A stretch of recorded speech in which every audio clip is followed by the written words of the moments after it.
Hello, my dear friends. Imagine this, a marble chamber glowing with candlelight, silk banners fluttering above you, and a banquet table stretching like a river of gold into the distance. On every surface is silver platters, gemstone goblets, embroidered linens. Luxury screams. But lean in just a little closer, and your nose wrinkles. Under the crushed rose petals scattered on the floor, something sour rises. It's sweat. It's rot. It's centuries of perfumed filth baked into the walls of the palace. You're not just a guest here tonight, you're trapped in the middle of a Byzantine imperial feast. And you probably won't survive this. So before you get comfortable, take a moment to like the video and subscribe, but only if you genuinely enjoy what I do here. Now, dim the lights. Maybe turn on a fan for that soft background hum. And let's ease into tonight's journey together. You arrive in the Palace of Constantinople at dusk, your shoes already squelching from the rain-soaked roads. The outer courtyards are buzzing with slaves, messengers and eunuchs darting like shadows. You're led through a colonnaded arcade where golden mosaics catch the light of flaming braziers. Everything gleams with imperial majesty. You're almost blinded by the splendor. The Emperor's banquet hall looms ahead. It's the triclinium magnum, a grand dining room flanked by porphyry columns so rare they might as well be carved from unicorn horn. The doors creak open, and a wave of scent rushes over you: cinnamon, frankincense, roast meat, and something else.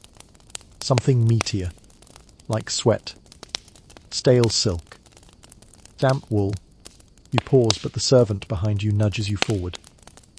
Inside, everything is too much.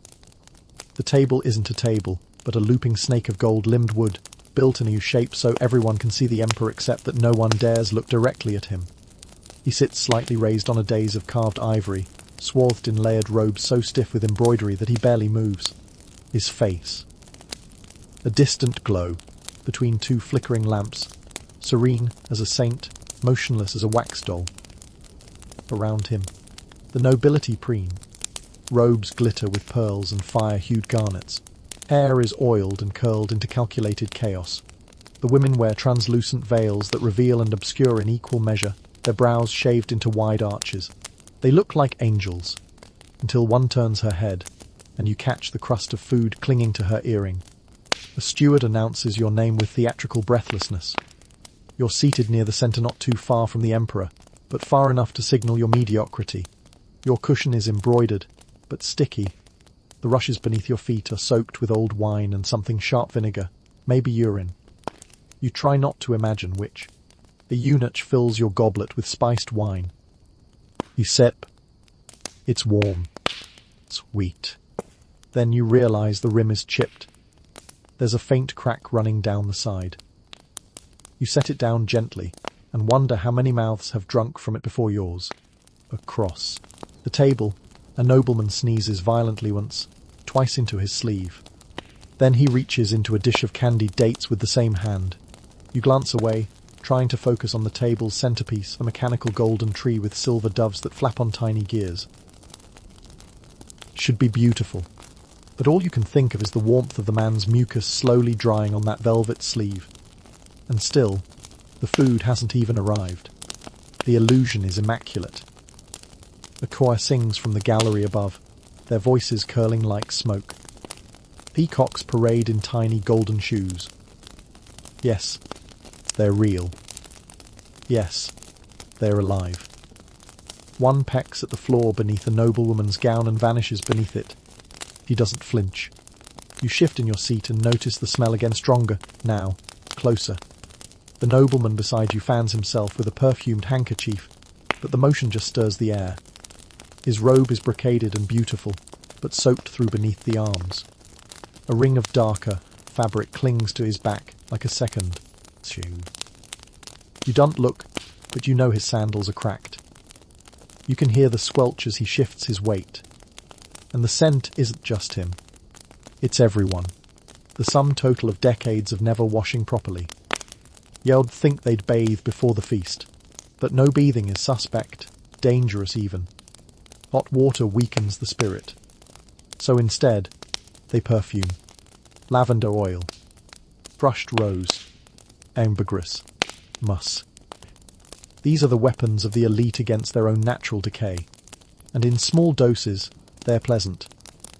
But here, on 50 sweating bodies layered in wool and gold thread, the air is choking. But remember, the illusion is everything. The Byzantines were masters of it. They believed God himself had ordained this hierarchy. To smell bad was not shameful. To notice someone smelled bad was. Decay wasn't decay, it was evidence of divine humility, of spiritual focus, of nobility unbothered by the earthly. So you smile. Because to wrinkle your nose now would be political suicide. As the first course arrives, trumpets blare. Golden platters appear, heaped with sweetmeats, jellied fish and bright orange sauces that glisten in the candlelight. They shimmer like jewels, but you can already see the sauce sliding, sticky and viscous, onto the edge of the table, pooling dangerously near the gown of the woman beside you. She doesn't notice. She is busy twirling a lock of her oiled hair around her finger. You watch it slither, slow and wet, back onto her shoulder. And you try not to think about what her scalp smells like underneath all that glamour. You take a bite. And the lamb is delicious.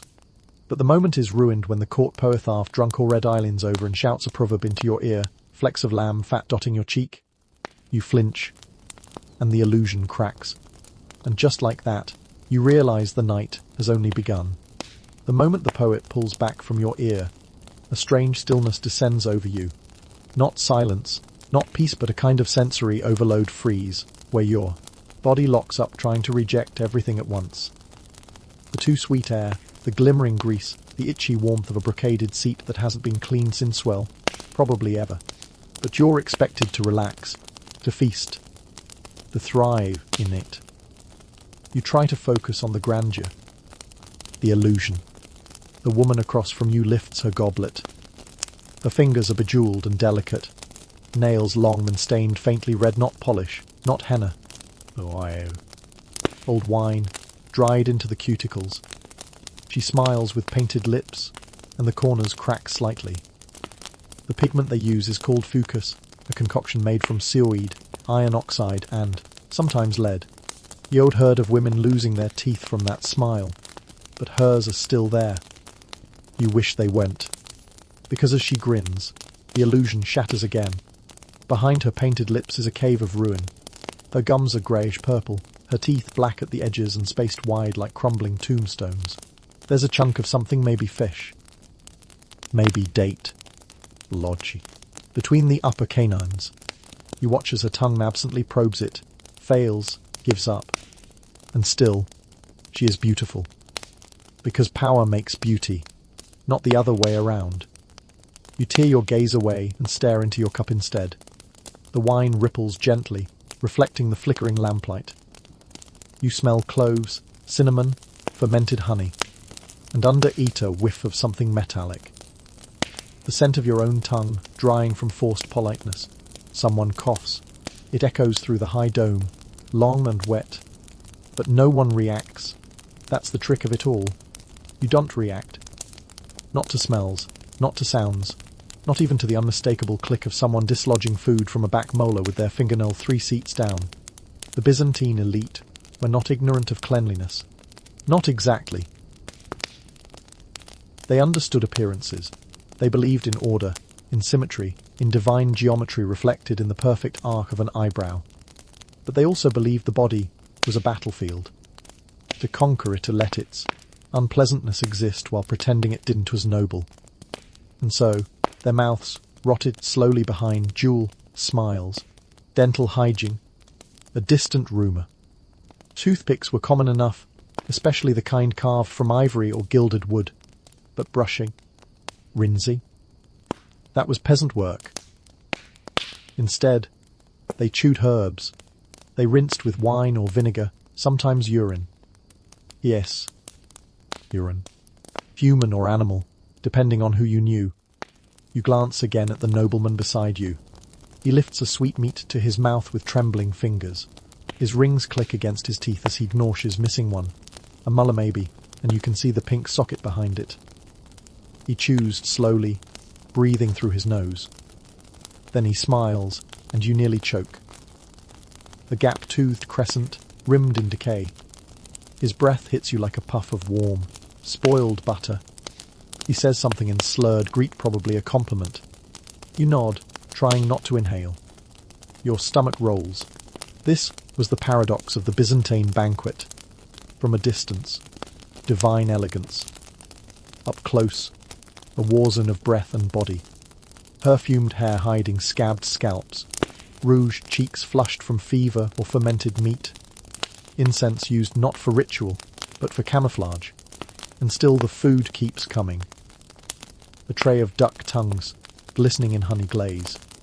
Bowls of almonds dusted in sugar rare, precious sugar imported overland at great cost. Your neighbour dips 2 fingers into the bowl, rolls the nuts around, and selects one. He does not wipe his fingers. You want to reach for a nut yourself, but all you see are the invisible streaks of what is left behind: saliva, oil, grime, and beneath it all, that ever-present perfume. Strong. Sharp. Overwhelming. You blink back tears. The perfumes are thickest near the women. Musk, mostly harvested from glandular sacs beneath a deer's tail. If it sounds repulsive, that's because it is. But refined musk is expensive. It means status. So they wear it in tiny crystal vials on golden chains, dabbing it behind their ears, between their breasts, onto the hems of sleeves, but not too much. Because too much musk is vulgar. Too little is poor. It's a balance. And that, too, is the central conceit of this entire gathering. Pretend not to smell what is choking you.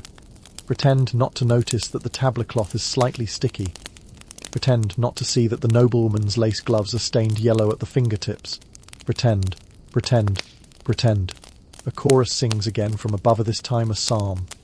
You look up in reflex, seeking relief, only to see a cluster of candle smoke caught in the arches. It hangs there like a ghost, slowly thickening. You wonder what it smells like. You know better than to hope for nothing. The emperor raises his cup. Everyone freezes. This is a moment. He does not speak. He simply looks forward, through his golden veil of divinity, and tips the cup once. A toast. You raise yours, hands trembling. You clink with the woman beside you too hard. The crack in your goblet widens. Wine dribbles down your sleeve. She smiles again with those tombstone teeth. The servant arrives behind you and murmurs, "Do you require refreshment?" You nod, startled. Your goblet vanishes, and another appears, thicker rim, duller gold. Still chipped. The servant leans too close. You smell onions. Not from food, but from his skin, his breath, his fingers. And yet, this is luxury. In the imperial court, even the fowl is sacred. Even halitosis is noble if it comes from a holy mouth. Even your revulsion must be elegant, internal, dignified. You sit straighter. You fold your hands. The next dish arrives. You are not ready. But you pretend you are. The next course makes its entrance not with a trumpet, but a wheezy cluster of servants staggering under an absurdly massive silver dish. Whatever lies beneath the domed lid is causing a visible wobble in the metal. It smells. Wrong. Sweet. Yes. Spiced. Yes. But under that a low, meaty rot that turns your stomach before it even reaches your table. When the lid is lifted, the nobles gasp with performative delight. It's a whole roasted boar's head. Glazed, jewelled with cloves, and garnished with curls of what appears to be pickled turnip and something disturbingly translucent. The teeth have been replaced with pearls. The eyes are intact. Except they aren't eyes. They're peeled grapes. You don't look too long. Because looking makes it worse. And looking reveals too much. Like the man to your right, who is already reaching out not with utensils, but with his fingers. He prods the cheek. Flesh gives under the pressure. Grease oozes between his rings. He tears off a chunk, sucks on it, and wipes his hand on the velvet cloth covering his lap. Then, without hesitation, he dives into a bowl of garlicked chickpeas with the same fingers. You blink slowly, a soft panic tightening your throat. No forks. No individual spoons. Just fingers. And maybe, if you're lucky, a shared knife. This is not an oversight. This is tradition. The Byzantine court believed in sacred order hierarchies of touch, of taste, of proximity to imperial flesh. Eating with your hands was considered direct, even spiritual. The fork, that delicate little trident, was known, even available to the elite, but it was foreign, effeminate, Persian, even. And that was suspect. No, a real noble tore meat with their hands, dipped those same fingers into stews, and licked them clean. You try not to stare as a countess delicately chews a duck foot and uses a lace kerchief to dab at the corners of her mouth. The foot, still encased in its wrinkled skin, dangles from her hand like a glove. When she's done, she sets the bone gently on the table. No plate, no tray. It rolls slightly and comes to rest near the bread basket. You try to focus on your own food. A mound of stewed lentil, harmless enough, except for the oily film floating on top and the unmistakable mark of a fingernail dragged through the surface. Someone sampled it before you, likely one of the servants, whose job includes taste testing for poison and occasionally a little nibble of stolen luxury. The nobleman to your left, same one with the wine mouth, leans in and offers you a sliver of something pink and shiny between his fingers. Hidney, he slurs, smiling. From a very young lamb. You decline, politely. He shrugs and eats it himself, sucking the tips of his fingers afterward. You hear the squelch. This is the great Byzantine feast, glittering decadence draped over a pile of shed saliva. The bowls on the table are exquisite. Hand-painted ceramic, imported glass from Syria, gilt-rimmed vessels from Venice. But they're all communal. A thick paste of honeyed walnuts and fish sauce is passed around, and everyone dips their bread. You watch the slow parade of fingers ringed, bandaged, calloused, twitching plunge in, withdraw, dip again. The paste darkens with every round. You no longer know what's food and what's backwash. A bowl of stuffed onions makes the rounds next. They glisten, with goat fat and cinnamon. You can't help yourself, you reach in. The onion is hot, slippery. It collapses as you lift it. Juice runs down your hand, and just then, the noblewoman across from you sneezes. A full body, convulsive explosion. No attempt to cover. Not even a gesture of apology. Their head tilts back, and the spray fine, nearly invisibly catches the candlelight like morning mist. You freeze, mid-onion. Somewhere nearby. A jester laughs. The music resumes. She resumes eating. You wipe your hand on your napkin, which is not a napkin, just a square of old linen, stained in places where others have wiped before. Yours smells faintly of old milk. The glamour of the court, you realize, is not in its perfection. It's in its ability to keep you pretending. Because to acknowledge the shared filth, the mouths gnawing at the same thigh bone, the droplets of someone else's sneeze crusting over your food, that would be to unravel the entire performance. And you can't do that. Not here. Not when everyone else is playing along. The nobleman belches loudly. Someone toasts him. You take a sip of wine, trying to calm your nerves. But now the goblet tastes like metal and fear. Your lips tingle where a crack has sliced them. You don't know whose mouth last touched that rim. The man across from you rips into a roasted goose leg. Grease runs down his wrist. His eyes close in ecstasy.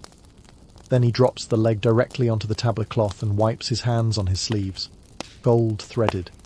Priceless. Now smeared with bird fat. There is no shame. There is only pleasure. But that pleasure is strictly for the elite. A servant scurries by, slipping slightly on the greasy floorboards. He carries a bowl of pickled livers. A noble claps, demanding more salt. The servant turns to answer, and as he does, one liver drops silent, unnoticed onto the floor. You think someone might pick it up. But no one does. The jester kicks it under the table with a practiced flick. You are beginning to understand. This isn't just a feast. It's a theatre of control. Every mouthful, every shared bowl, Every sticky-fingered gesture reinforces the same truth. Some are allowed to be dirty. Others must clean up after. And you. You are somewhere in between, honoured enough to witness the performance. Unimportant enough to feel its full, gang-inducing weight. You glance at your stewed lentils again. They no longer look so harmless, but your next course is already on its way. The next dish arrives with a puff of steam and a whiff of something gamey, almost sour, but tinged with cloves and vinegar. The server sets the platter down with trembling care. It's oval, hammered bronze, and large enough to carry what looks like several coils of cooked rope slick with butter. But it's not rope. It's intestine. Big, most likely. Maybe lamb. Boiled, stuffed, glistening with a sticky film of grease and blood-bright sauce. You blink. The smell hits you square in the chest. It's not awful. Not exactly, but it's alive. It pulses with the ghost of rawness, of something just barely coaxed into edibility. A nobleman cheers. Ah, the garland of Dionysius. You think he's joking. He is not. The garland is a delicacy of boiled guts, scrubbed allegedly, stuffed with minced meat, pine nuts, herbs, and whatever the cook had handy. It's seared lightly and presented as art. But the art doesn't help the fact that it's still intestine. You can see the texture, faint ridges and wrinkles like a collapsed tunnel. A young boy, some minor official's son, reaches forward and slices off a segment with an ornamental knife. The stuffing oozes slightly. His father watches with a proud nod as the boy lifts it to his mouth. He chews slowly, theatrically, trying to mask the way his eyes water. You sympathize. A second tray follows. Lungs, sliced thin and fried, dusted with powdered coriander and something sulfuric. They look deceptively like pastries, until the smell gives them away. Then brain served cold, mashed, and moulded into little towers with pomegranate seeds pressed into the surface for decoration. You don't reach for anything. Someone else does for you. The same nobleman with the wine-wet breath, still determined to initiate you into the proper feasting order, leans in and plops a portion of brain paste onto your trencher. It lands with a wet slap. He gestures that you should eat. The brain wobbles slightly. It smells like boiled socks and fruit. You raise your spoon. Only it. Is it yours? There are only a few, passed around.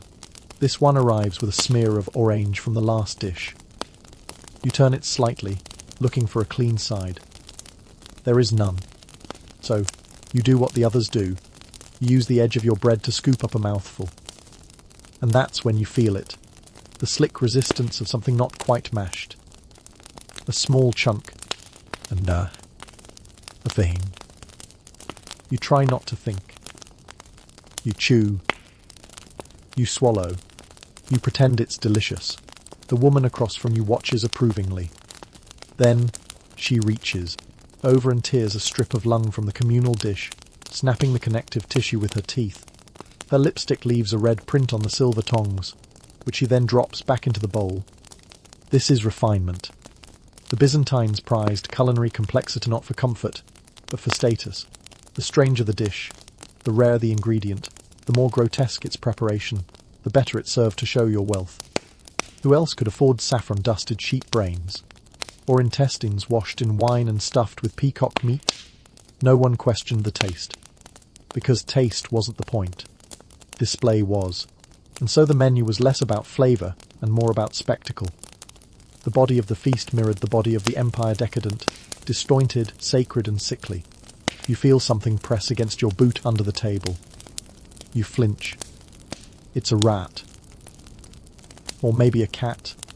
The servant kicks at it gently without looking. It vanishes into the rushes. The nobles don't pause their eating. This happens often. Push the brain tower aside and reach for the bread again. Stale. Rusty.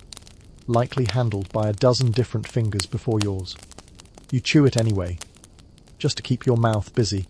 Just to avoid the kidneys, now being offered by a heavily perfumed bishop with butter smeared on his vestments. And now, there's a round of jelly.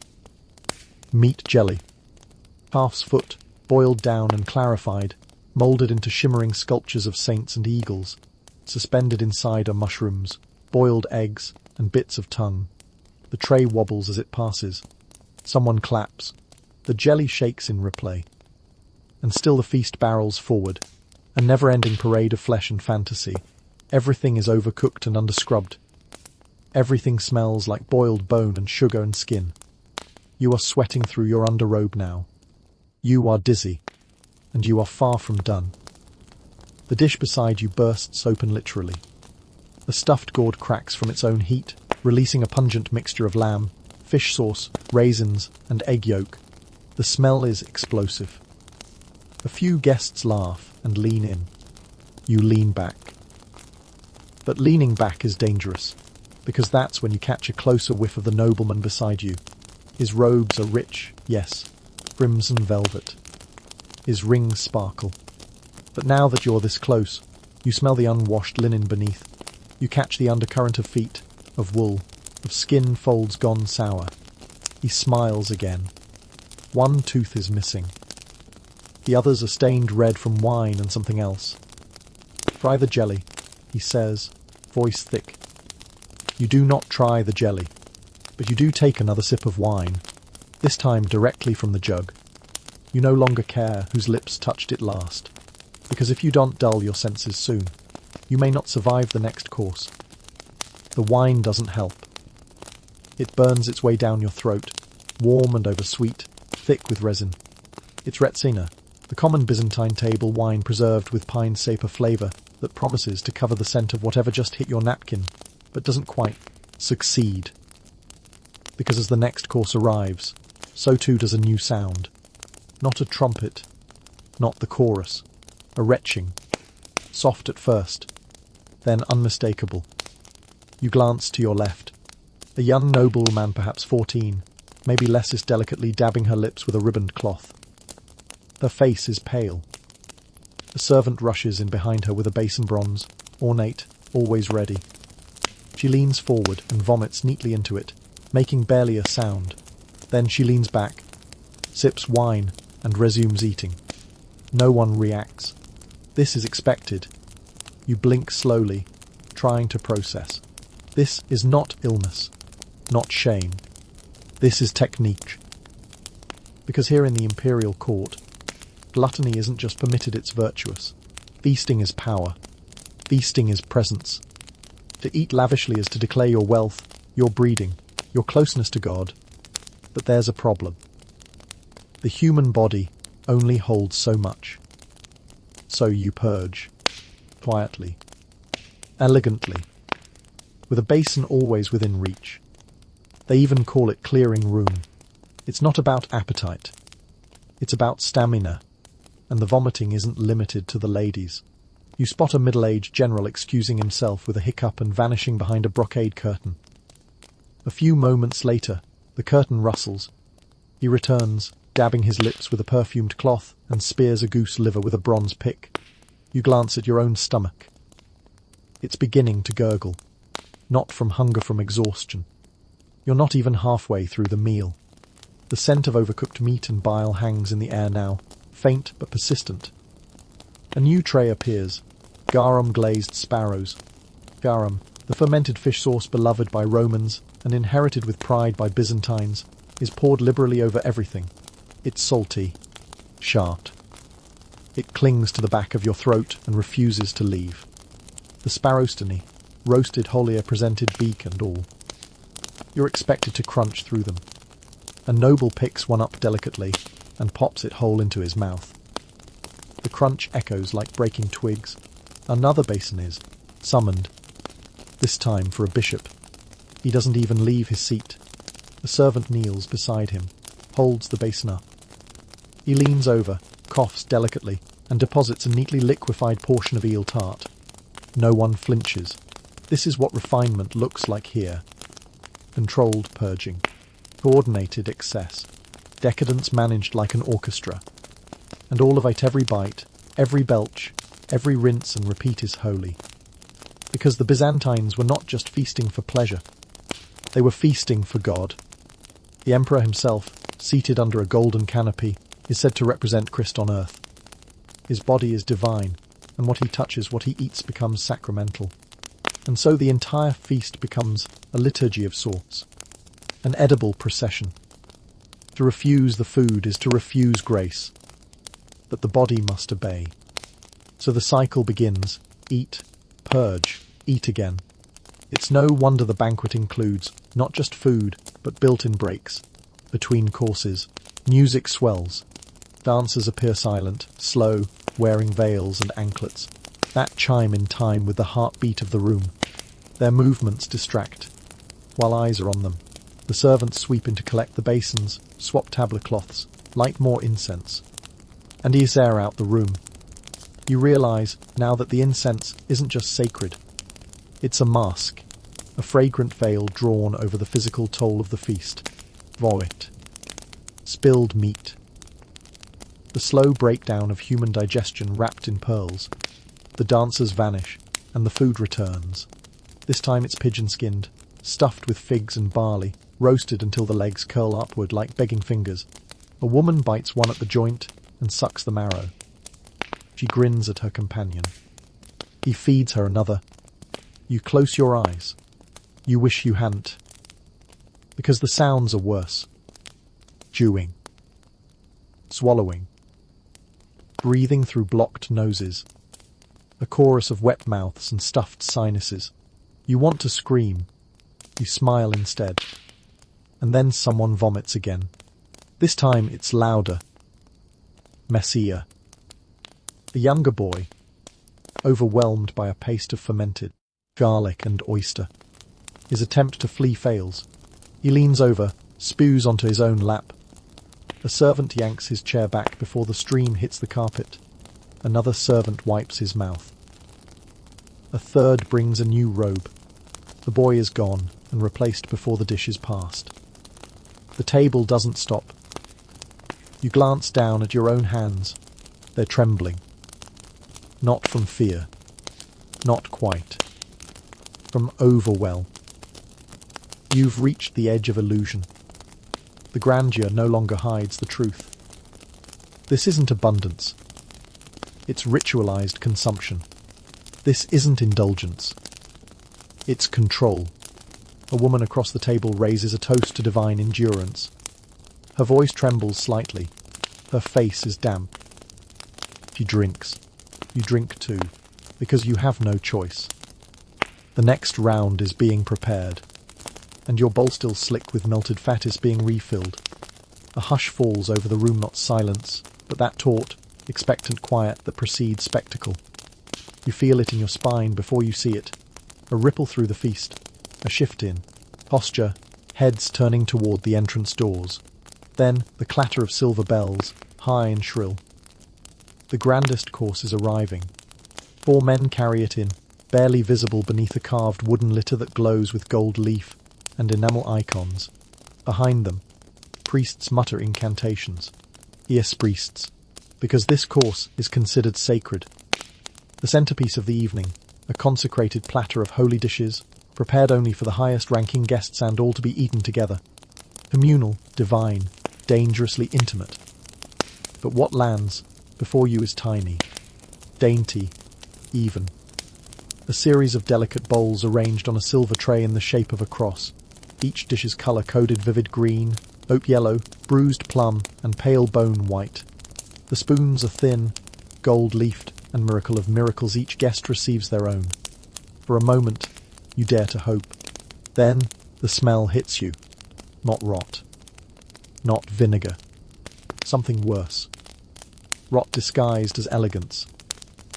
The yellow dish contains soured eggs, gently curdled with ox bile and saffron. The plum-coloured one is a chilled reduction of boiled fish eyes and pomegranate, sticky and glittering. The green. Crushed leeks, almonds, and a fermented cheese so sharp it singes your nose hairs. And the white. You don't want to know. You try it anyway. It's a milk pudding but thickened with bone marrow. Sweet. Gelatinous. Coating your tongue in the memory of cartilage. You set the spoon down. Across the table, a bishop closes his eyes and recites a psalm before he dips into the bile eggs. He looks serene. transcendent. A thin dribble runs down his beard. A noble beside him coughs, wipes his mouth, and hands his spoon to a servant without looking. The servant does not wipe it. He places it back on the tray for reuse. You breathe deeply and instantly regret it. Because now you smell what you've been ignoring all evening, the table itself. Not the food. Not the perfume. The wood. The very grain of the table has absorbed centuries of feasting. Grease. Sweat. The oil. You run your fingers across it and feel the stickiness. It's not from tonight. This table is ancient. It smells like it remembers. And this course, this sacred display of refinement, is a disease vector in disguise. It isn't just the communal bowls, the reused spoons, the finger licking. It's everything. The flies that hover lazily under the chandeliers, the flickering candles that melt beeswax into your wine, the sweat droplets that bead and fall from noble brows into their neighbour's dish. You glance at the noble to your left, your old friend with the stained breath. He's chewing something unidentifiable, his eyes unfocused. He's also licking his spoon in slow, rhythmic swipes, not for flavour, just habit. Then he offers it to you. Your stomach flips. You politely shake your head, smile tightly, and glance around for distraction. Instead, you catch another detail you wish you hadn't. The servant ladling more of the green cheese leek mixture into the centre bowl is using his thumb to scoop it clean from the ladle. He licks it off. No one notices, or rather no one acknowledges, because here in the imperial court, the illusion of sanitation is sanitation. Etiquette guides are explicit. Touch only what is yours. Use cloths to wipe. Perfume liberally. Smile always. These are the boundaries of hygiene and not soap, not boiling water, not isolation of dishes. The performance of cleanliness is considered enough. The reality. A bacterial buffet. These people don't know what bacteria are, of course. Germ theory won't show up for centuries. Illness is attributed to miasma, bad air, spiritual imbalance, humoral misalignment. You aren't sick because your bishop sneezed into the fish sauce. You're sick because you were spiritually weak enough to inhale the wrong air at the wrong time. And you can't argue with that logic. You're here, after all. You take another sip of wine. It's warm. Slightly bitter. Someone coughs deep, rattling. Another servant discreetly replaces a basin, now half full of what looks like bile and pastry chunks. A noblewoman beside you mutters something about divine overindulgence and excuses herself. She is helped out by two slaves, her body slack with exhaustion. She does not return. The sacred dishes are taken away, but their scent lingers. And now the table is being cleared in full. A rare event meant to make room. You already feel full. Nauseated. Light-headed from the mixture of perfumes and meat vapour. But you know better than to relax, because what comes next is not relief. It's more. Always more. The servants return, not with platters, but with towels. Damp, warm, and heavily scented lavender, myrrh, and something mussy you can't name. Each guest is handed one, delicately folded, meant to be used before the next wave of dishes. You press it to your hands. The cloth is moist and sticky, and warm. Not fresh warm skin warm. Someone else's body may have held this seconds before. The idea slithers through your mind, but you hold your composure. You wipe anyway. Because cleanliness, here, is symbolic, not practical. It's ritual, the illusion of sanitation rather than its reality. And as you wipe your fingers, the first in a new parade of servants glides by. These ones aren't carrying food. They're carrying something much more valuable, attention. The serving staff are ghosts in this space scene, but never acknowledged. They refill goblets, mop spills before they become scandalous, catch bones drop to the floor before a noble foot finds them. They are supposed to be invisible. But to you, they're painfully visible. One of them, a young boy maybe 15, walks with a pronounced limp. His foot is bandaged, crudely. You wonder how many hours has been on it. The woman behind him has scratches on her neck, bright red, just visible above the collar of her servant's robe. They look recent. You scan the room. None of the nobles see this. Or rather, none of them need to, because the staff are furniture. They are decor. Breathing machinery built to absorb abuse and respond only with silent service. They don't eat. They don't rest. They rarely bathe. And yet their hands touch every dish. You remember the green leek slop, the thumb in the bowl, the way he licked it. This is the unspoken ingredient in every course, the bodies of those who serve it. You reach for a napkin to clean your fingers again, but what's handed to you isn't cloth. It's bread, a thick hunk of dense sourdough deliberately baked hard at the edges, meant for wiping the fingers between bites. Then, you're expected to eat it. The servant leans close and murmurs, "Tradition." Your stomach turns. You force a smile. The next dish arrives, roasted swan, dressed with gilded feathers, its beak propped open with a ruby-studded wedge of dried fig. It's already been carved. Each slice has been handled, arranged. Served by the same staff whose hands you watched tremble with exhaustion. You bite down. The meat is tough, jammy, a little sweet. You imagine what else came with it. The servers keep moving. Their faces are blank, but their eyes say everything. One limps. One bites her lip raw. One has blood on his cuff. And still they bow. And still they serve. But not all of them do so willingly. One older man, his tunic worn to threadbare patches, carries a tray too slowly. A noble snaps his fingers. He startles. The tray tips. The dish clatters. It doesn't fall. But it's enough. The noble flicks wine at him. He flinches. Then bows. Then backs away, head lowered, whispering apologies. Another servant steps in, finishes the delivery without missing a beat. No one comments, because this, too, is theatre. Even the suffering is choreographed. Even the punishment, part of the ritual. You hear a soft laugh to your right. A noblewoman is whispering something cruel about the man who flinched. She uses words you don't recognize, but the tone cuts deeper than language. The serving class in Byzantium was often composed of slaves, orphans, the destitute. Their work was thankless, their hours endless, their exposure to disease constant. And yet they were closer to the food than anyone. And they knew it. Some took pride in this, others retaliated. You've heard rumors. Everyone has. The dropped spoon accidentally reused without cleaning. A spit hidden beneath layers of pastry. A hand purposefully unwashed before kneading dough. Sometimes subtle. Sometimes less so. And you begin to notice the little hesitations in the service. The way one servant lingers as he places your bowl. The twitch in another's jaw when a nobleman barks an order. And you wonder, what's in your dish? What has passed through how many hands, how many mouths, before it reached you? There is no answer. Not one you want. The court eats blindly, confidently, secure in their imagined distance from the staff beneath them. But you see it now, there is no distance. The fingers that refill the imperial goblet are cracked, bloodied, unclean. The face, that blue on the roasted swan to cool it, still has ash smeared on its chin from the kitchen fire.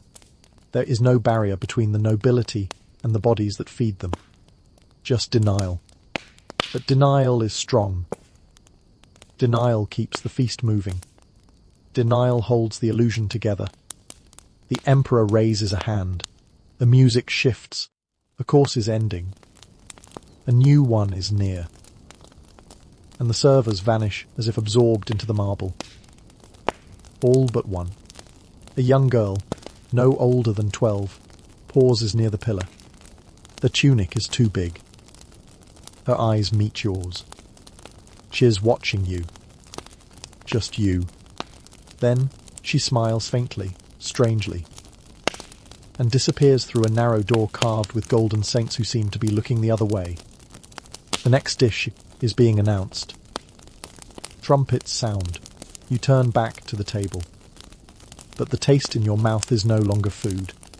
The room thickens with a new aroma, darker, heavier, almost pungent. It's not the usual mix of roasting meat and perfumed oils. No. This scent is primal. Earthy, sour, and oddly metallic. You glance down to see what's arriving, a massive roasted peacock, its plumage dyed in vivid blues and greens, tail feathers spread like a royal fan across the platter. It's a dazzling sight, worthy of an emperor's table. But beneath the showy exterior, something darker lurks. The peacock's flesh is tougher than you expect, sinewy in places, almost gritty. The skin, glazed with honey and pepper, crackles under the pressure of knives. You hear the quiet squelch as one nobleman's fingers pry at the thigh, extracting a morsel. His nails are caked with grease, and the skin beneath looks cracked and flaky. As the bird is carved, the aroma grows, sharp and mixed with the unmistakable tang of sweat. Not the faint, perfumed kind, but raw, acrid sweat from bodies long confined in heavy brocade. And that smell is everywhere. The banquet hall's floors, covered in rushes and flower petals, are damp and sticky. Rats skitter underfoot, invisible beneath the swirl of silks and shadows. Healing frescoes on the walls seem to weep their own odors, mildew, dust, and faint rot. The golden chandeliers above drip melted beeswax, thickening the air. You wonder how this glittering palace ever smells like anything other than decay. Yet the nobles seem oblivious, or, more accurately, they're trained to ignore. Because this is a feast of appearances, a spectacle of power where the fowl must be masked, hidden beneath layers of scent and silk. The peacock's arrival is accompanied by a subtle chorus of handkerchiefs and fans, waving over noses and mouths. Perfumed gloves flutter. Soft laughter ripples across the hall. The entire scene is choreographed to distract you from the reality that the richest people in the empire live surrounded by their own filth. And that's just the smell. The taste is worse. As you pick at a slice of peacock braised, you notice its texture is oddly grainy, almost sandy. The honey glaze is sticky, clinging to your teeth. You chew carefully, trying not to swallow too quickly. Your mouth fills with the strange metallic tang of late. Late. You recall stories whispered about the Byzantine elite's love for dazzling tableware plates, cups, and dishes glazed with lead-based paints to create brilliant colours and shine. They didn't know it was poisoning them slowly. You try not to dwell on the slow death simmering in every goblet, every bite. But it's impossible. The banquet, for all its beauty, is a theatre of poison, a deadly dance performed under the guise of refinement. Nearby, a noblewoman with painted nails leans forward, coughing into her hand. Her breath smells faintly of decay. You glance closer and see a festering sore on her lip, half hidden beneath layers of rouge. She smiles. You shudder. But the show must go on. The guests raise their cups in unison, a ritual toast to the Empire's eternal glory. The Emperor nods solemnly. His face is serene, a mask of gold and ivory that hides the rot beneath. And beneath the rot, this truth, power in Byzantium, was not just about control over lands or armies. It was control over bodies, over smell, taste, decay, and denial. The banquet hall is both a palace and a prison, where beauty masks disease, where etiquette conceals disgust, where the stench of power clings as tightly as the silk robes. You swallow hard, wondering how much longer you can endure this feast. But the next course is arriving, and with it, new horrors. The sounds of the feast change. No longer the polite murmur of conversation or the lilting hymns from the choir above. Now, a chorus of rougher noises, belches, coughs, snorts rises, filling the air like a thick fog. You look around, startled. The toothless old nobleman, flushed from drink, lets loose a guttural belch that echoes off the frescoed walls. The courtiers nearby applaud. It's a display of bravado, a badge of status to be loud and unrestrained. This is Byzantine banquet etiquette, showing power through bodily functions, not hiding them. But dross and the glamorous coexist in an uneasy, fascinating dance. The nobleman grins, revealing a mouthful of blackened, crumbling teeth. He uses his sleeve to wipe foam from the corners of his mouth and raises his goblet again. You watch as a young courtier to his right nervously picks at his own gums with a bone pick, trying unsuccessfully to dislodge a piece of meat stuck between his rotten teeth. The pick is ornate, gilded, and clearly expensive, but it does nothing to mask the decay. The contrast is stark, elegance draped over a foundation of neglect. The nobles have elaborate rules for showing off their teeth, smiling wide to reveal gold caps, blackened molars and gaps. Tooth decay was so common that people prized false teeth made of ivory or bone. But these were for the wealthy few. The toothless were mocked, or worse, feared as omens of weakness. Yet, here at this feast, everyone has some dental horror lurking behind their smiles. You swallow hard, tasting the lingering sweetness of wine and the faint metallic tang of blood from a bitten lip. Then the jester arrives, not with jokes or tricks, but with a small, elaborately carved box. Inside are delicate sweet honey cakes, spiced nuts, candied fruits meant to cleanse the palate and finish the meal with a flourish. The sweets look perfect, like tiny jewels, but as you pick one up, you notice the texture is grainy, almost gritty. The sugar is coarse, the honey fermented, and hidden inside, perhaps unintentionally, are tiny bits of grit, shards of bone, even fragments of insect shells. The jester laughs as you grimace. It's a cruel reminder. Even the most beautiful things here hide unpleasant truths. The banquet is not just about sustenance or pleasure.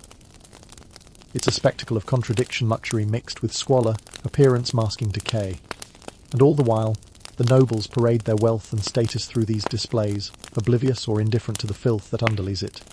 You lean back, trying to breathe deeply. The smell of sweat, wine, burnt wax, and incense hangs heavy in the air. The heat from the crowd presses in on you, sticky and suffocating. You wonder how much longer you can last in this hall of grandeur and grotesquerie. But the feast is not yet over. There are more courses to come. More sights, sounds, and smells to endure.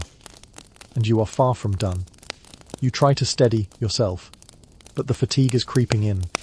Your senses are assaulted by a maddening mix of sensation, the relentless crush of heat, the sharp sting of incense smoke, the slickness of meat grease on your fingers, and that omnipresent undercurrent of sweat and decay. The room seems to pulse with life and rot simultaneously, a living contradiction. Now comes a delicate tray, carried in with reverence and care. The nobles whisper among themselves. This course is reserved for those closest to the emperor. It's a selection of exotic treats, peacock tongues preserved in honey, spiced dormice, and a gelatinous concoction that shimmers with flecks of saffron and crushed pearls. Your neighbour, the count with the wine-stained teeth, lifts a dormouse with 2 fingers, sniffs it theatrically, and pops it into his mouth. The tiny creature crunches under his teeth, sinewy and surprisingly chewy.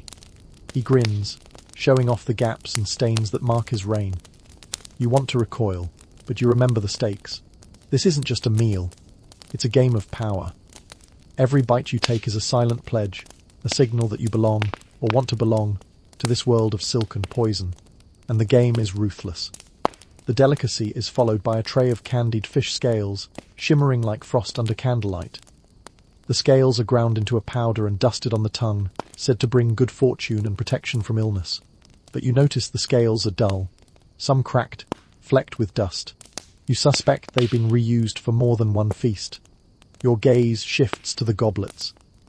The richly coloured glasses, painted with elaborate scenes of saints and emperors, glint dangerously in the firelight. You remember the story show these were glazed with lead to achieve their vibrant hues, slowly poisoning their owners over time. This place, resplendent and deadly, wears its rot like a crown. You look around.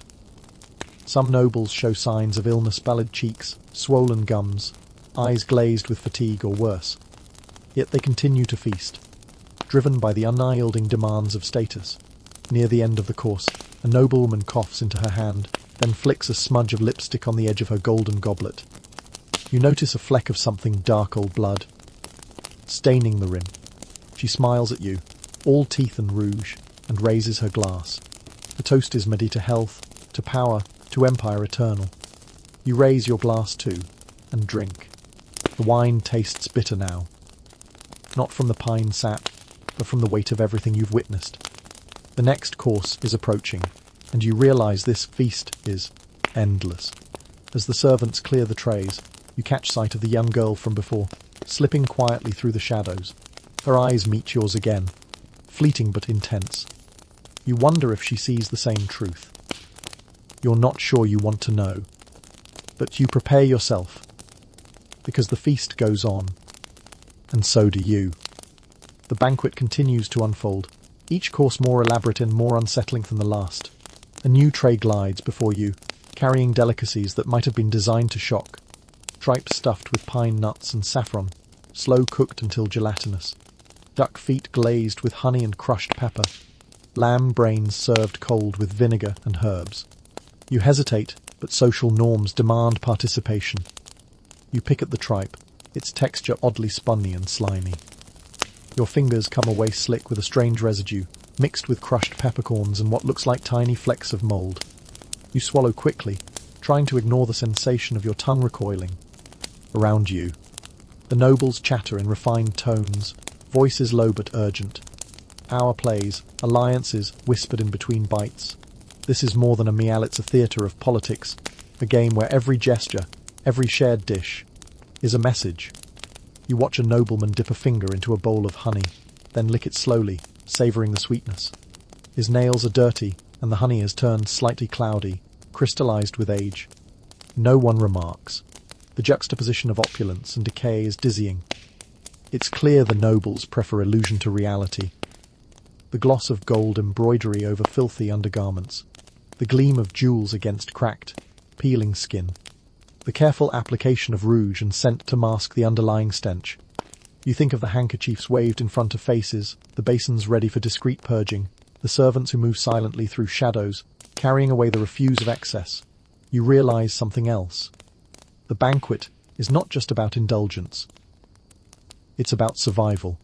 In a world rife with disease and danger, to be at the table is to claim a moment of safety, a bubble of privilege.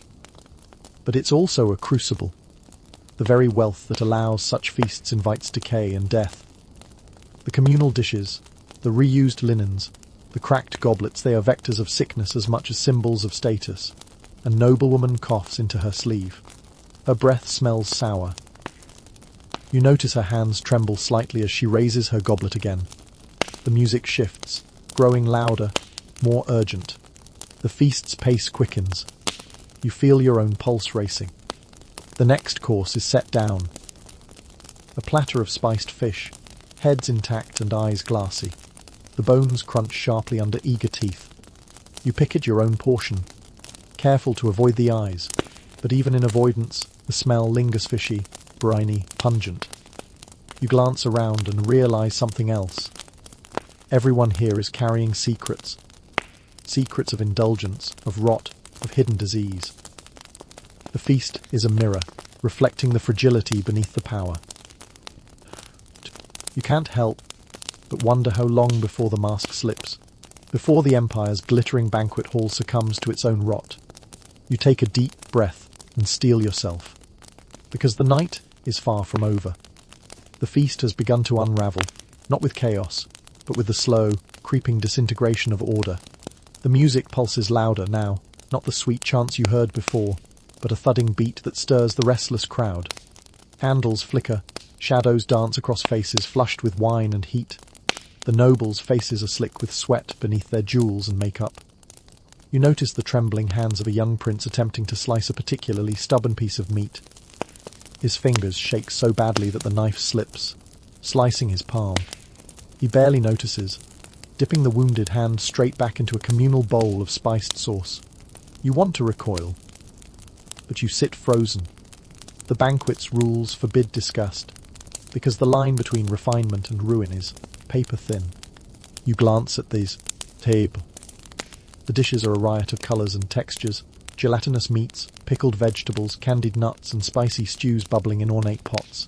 But the beauty is deceptive. Hidden beneath the honey glaze, the fat is rancid. Within the sweet preserves, the fruit has begun to ferment. The bread is stale, the wine souring with each refill. You realize the banquet is less about nourishment and more about performance.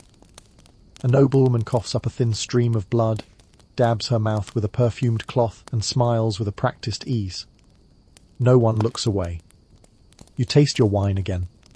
It's bitter, with a faint metallic edge that you know all too well. The poisoned beauty of Byzantine dining. As the courses come and go, you notice something even more disturbing: the nobles' attempts to conceal the physical toll of their excess. You see a man discreetly slip away to the side chamber, a private vomitorium where he purges the feast from his body before returning refreshed, ready to eat again. This ritual is as much part of the banquet as the food itself. The repeated cycles of indulgence and purging become a dance, choreographed by the needs of status and survival. You watch a woman lean heavily on a servant, her eyes glazed, her breath shallow. She laughs too loudly at a poor joke, then suddenly doubles over, clutching her stomach. A murmur ripples through the crowd. Disease is no stranger here.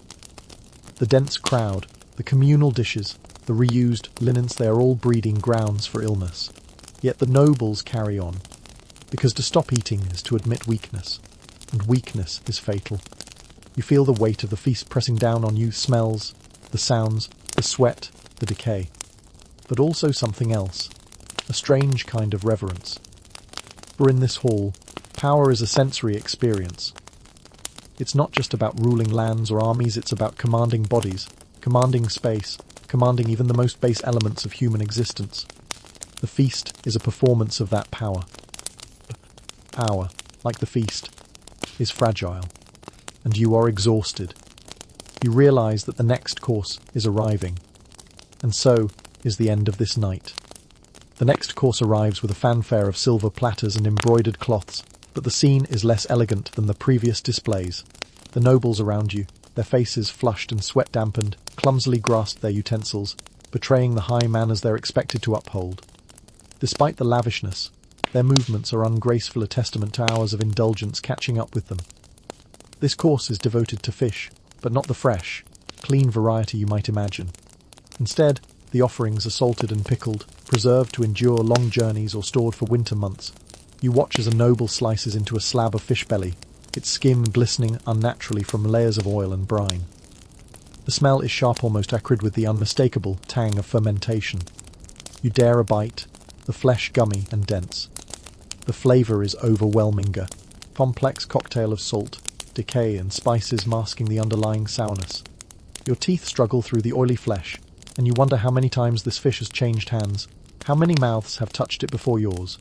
Between bites, the nobles chatter about politics and court intrigue, their words slurred from wine and exhaustion.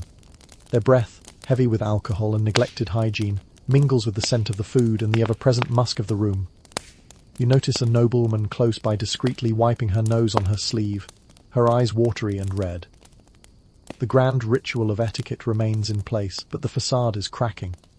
You catch glimpses of irritation and fatigue beneath the forced smiles and practiced laughter. A nobleman to your right rubs his aching jaw, revealing a festering sore that he hastily covers with a handkerchief before anyone can notice. As the course progresses, servants busily clear empty plates and refill goblets. Their faces are expressionless, masks, but you sense the exhaustion beneath the weight of invisible burdens carried for the pleasure of the elite. You recall the tales of Byzantine servants enduring harsh conditions, their health sacrificed so the nobility could indulge in endless feasts. Many worked through illness, and some met their end in the kitchens or sculleries, far from the gilded halls. The juxtaposition is stark.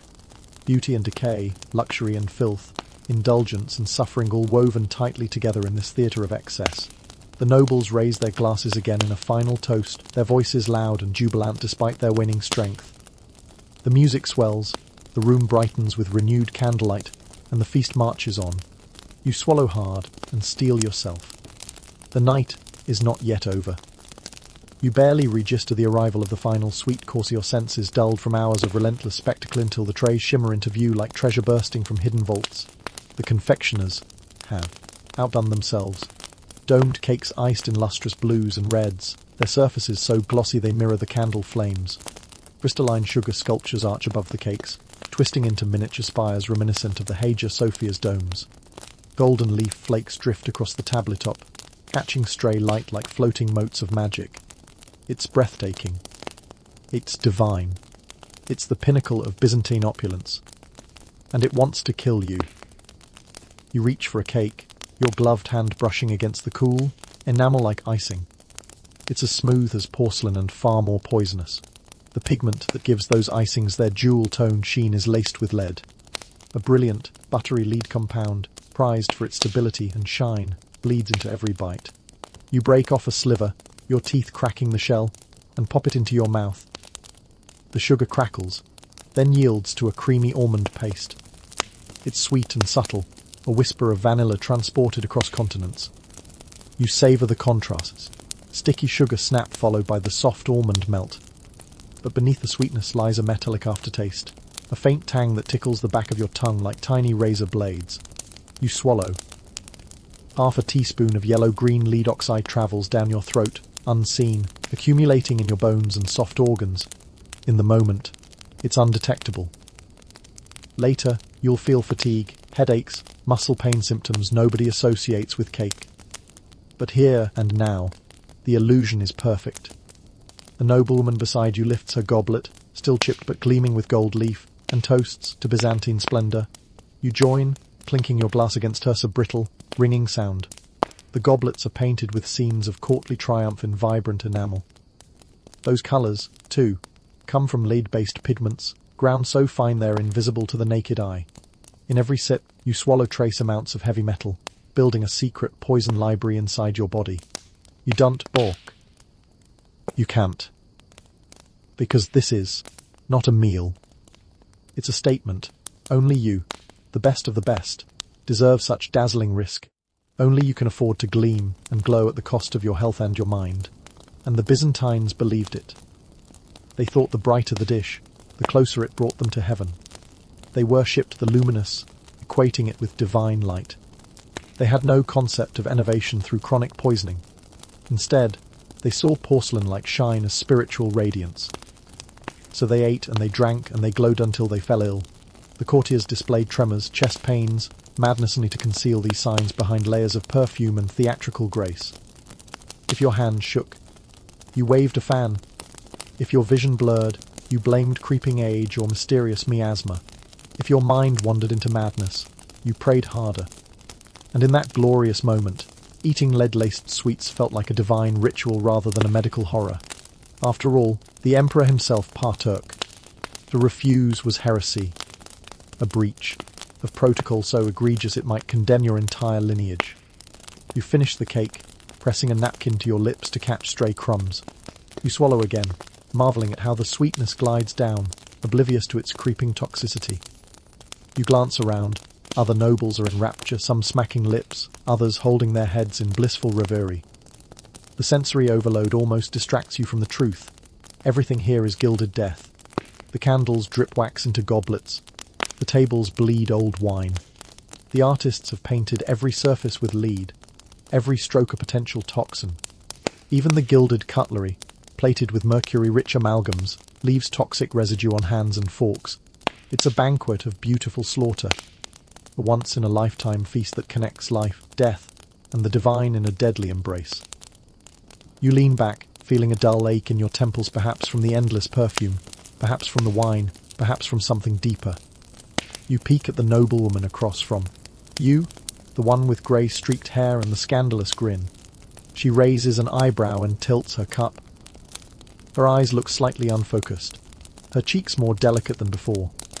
You wonder how long she's been eating these sweets. Then you recall the political calculus. A moment of visible weakness at the emperor's table is disastrous. To clutch your head in pain is to symbolize the empire in decay. So the nobles mute their bodies' protest, burying it beneath perfumed veils of incense and theatre. In this realm, power is tangibly and power is poisonous. You draw a trembling breath, tasting residual sugar and metallic tang. You consider what you've consumed over the past hours, swaths of intestines, platters of monstrous cakes, lead-glazed goblets of pine-sap wine. You feel your skin prickle, imaginary flecks of pigment dancing on your tongue. But the show is not over yet. A hush sweeps the hall as the emperor rises. He's flanked by priests bearing censers, their clouds of myrrh and frankincense chasing away the fetid kitchen odors. He steps to the raised dais, gilded in gold and porphyry, and addresses the assembly in measured tones. No matter how toxic the dishes or how revolting the methods, The feast concludes with a benediction, a final prayer that consecrates every morsel eaten, every goblet drained, elevating the entire affair from grotesque excess to divine liturgy. You bow your head and silently agree. You swallow again just in case a last drop of cake icing remains on your lips. You imagine the tiny flakes of lead settling in your jaw, consolidating into a hidden legacy. But you smile, because this is Byzantium, a world where the pursuit of brilliance demands a price, where the surface conceals a lethal core, where beauty and poison swirl together like perfume and sweat. You feel both exhilarated and nauseated. You realize your senses are irrevocably altered. You cannot unsee the radiant decay, cannot untaste the metallic sweetness. And yet, something, deep inside you calling itself curiosity, daring, perhaps even inevitability whispers, what new horrors lie beyond this gilded threshold? The final dish is removed. The tables lean in to catch every last crumb. The candles flicker, their wax puddles reflecting fractured light like pools of molten gold. And as the priest's incense drifts once more, you brace yourself not just for the night's end, but for the inevitable aftermath. Because once you've feasted on this empire's surface splendor, the hidden filth and the poison beneath are impossible to forget. The feast is over, but the rot lingers. You stagger to your feet as the last of the platters is whisked away, and the candles gutter low, their wax pooled into molten puddles on the carved tables. The din of conversation softens to a reverent hush, but the hall itself seems to grow on timbers creaking, floorboards sighing as if exhaling centuries of secrets. The echo of your own breath, laboured and warm, fills the space between golden pillars and frescoed arches, carrying the heavy perfume of incense and stale wine. You press a hand to the polished marble beside the dais. It's cold, yet somehow sticky beneath your palmar lacquer of old Greece, spilled wine, and the unwashed sweat of 1,000 banquets. You trace a meandering stain, wondering whose fingers once gripped this very spot. The thought swells into a wave of revulsion and fascination. History is not neat. It's a rancid perfume seeped into stone. Above you, the painted ceiling arches into shadow, but you imagine the faces of long-dead courtiers peering down, their painted smiles frozen in time.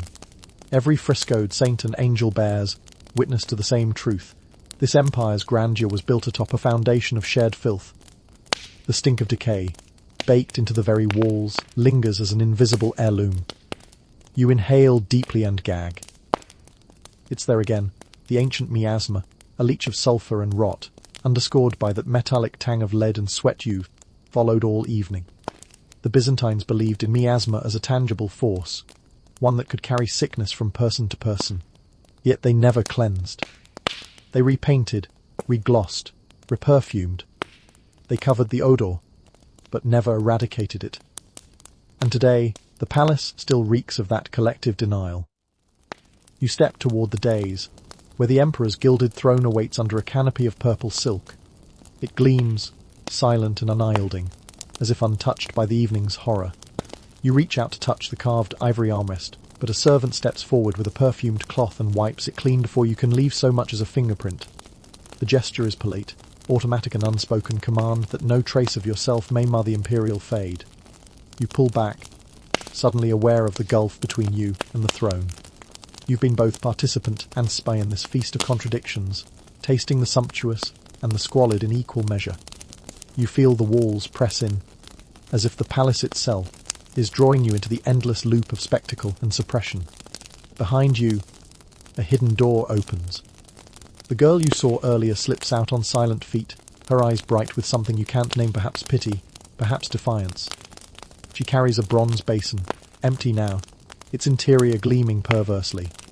You wonder, does she ever rest? Does she ever escape the stench of this place?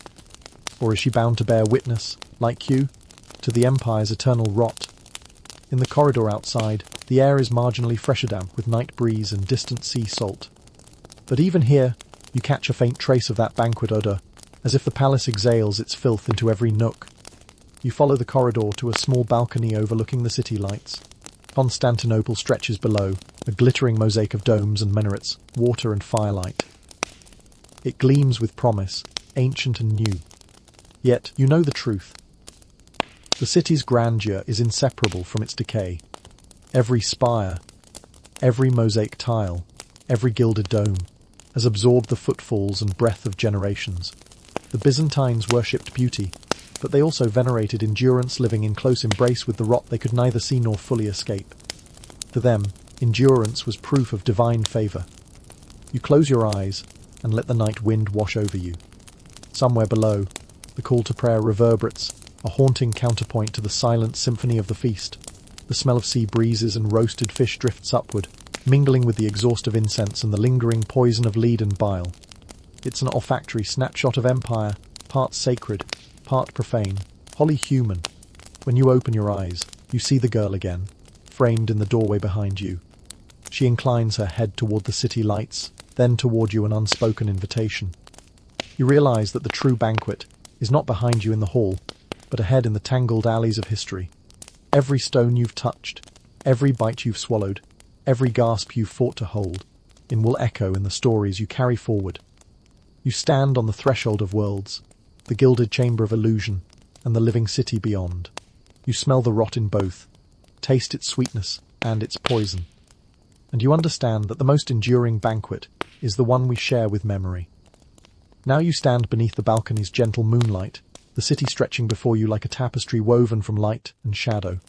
The roar of the feast still echoes faintly behind the closed doors, but here, in the hush of night, you find a softer cadence. Inhale the cool air. Feel its salt-kissed breath against your skin, sweeping away the stifling perfume of incense and sweat.